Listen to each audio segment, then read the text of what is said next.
Turkey ದೇಶದ Istanbul ಬಳಿಯ ಹೇಗಿಯಾ Sophia ಬಳಿ ಮೆಟ್ರೋಗೆ ಅಗೆದಾಗ 2500 ವರ್ಷದ ಹಿಂದಿನ ರಸ್ತೆ ಸಿಕ್ಕಿತ್ತು.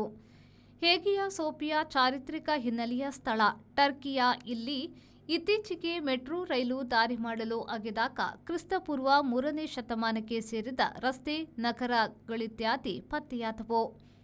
ಈ ಸ್ಥಳವು ಹೆಲೆನಿಸ್ಟಿಕ್ ಕಾಲದಿಂದಲೂ ನಗರವಾಗಿ ಮುಂದುವರೆದು ಬಂದಿದೆ ಎಂದು ಇಸ್ತಾಂಬುಲ್ ಪುರಾತತ್ವ ತಜ್ಞ ಎಲಿಸ್ವೇಟ್ ಬೆಟ್ಟಿನ ಟಿಕ್ಸಾರಿಡಾ ತಿಳಿಸಿದ್ದಾರೆ. 13.5 ಅಡಿ ಅಗಲದ ರಸ್ತೆಯು ನಗರದ ಮೂಡಣದಿಂದ ಪಡುವಣದ ಉದ್ದಕ್ಕೂ ಹೋಗಿದೆ. ಒಂದು ಕಡೆ ವಾಣಿಜ್ಯ ಸಂಚಯ ನೆಲೆ ಕಾಣಿಸಿದೆ. ಇಲ್ಲಿ 55 ಅಂಗಡಿ ಮುಂಗಟ್ಟುಗಳು ಇದ್ದುದು ಸ್ಪಷ್ಟವಿದೆ. ಹೇಗಿಯಾ ಸೋಫಿಯಾ ಮತ್ತು ವೆನಿಜುಲಸ್ ಪ್ರದೇಶಗಳಲ್ಲಿ ಮೆಟ್ರೋಗಾಗಿ ಅಗೆದಾಗ ಹೆಚ್ಚೆಚ್ಚು ನಗರದ ಅಂದಿನ ರೂಪುರೇಖೆಗಳು ಗೋಚರವಾಗಿವೆ. ಬದಲಾಗುತ್ತಾ ಬಂದ ನಗರದ ಚಿತ್ರಣವನ್ನ ಗುರುತಿಸುವುದು ಸಾಧ್ಯ. ಅಂದಿನ ನಗರದ ಗಡಿಯಡಿಗಳು ಕೂಡ ಸ್ಪಷ್ಟಗೊಂಡಿವೆ. ಮೆಟ್ರೋದವರ ಅಗೆತವನ್ನ ಪುರಾತತ್ವ ತಜ್ಞರು ತಮ್ಮ ಉತ್ಖನನ ನೆಲೆಯಾಗಿಸಿ ಅಧ್ಯಯನ ನಡೆಸಿದ್ದಾರೆ. ಬೇಗನೆ ಮೆಟ್ರೋಗೆ ಬಿಡುವುದಾಗಿಯೂ ತಿಳಿಸಿದ್ದಾರೆ.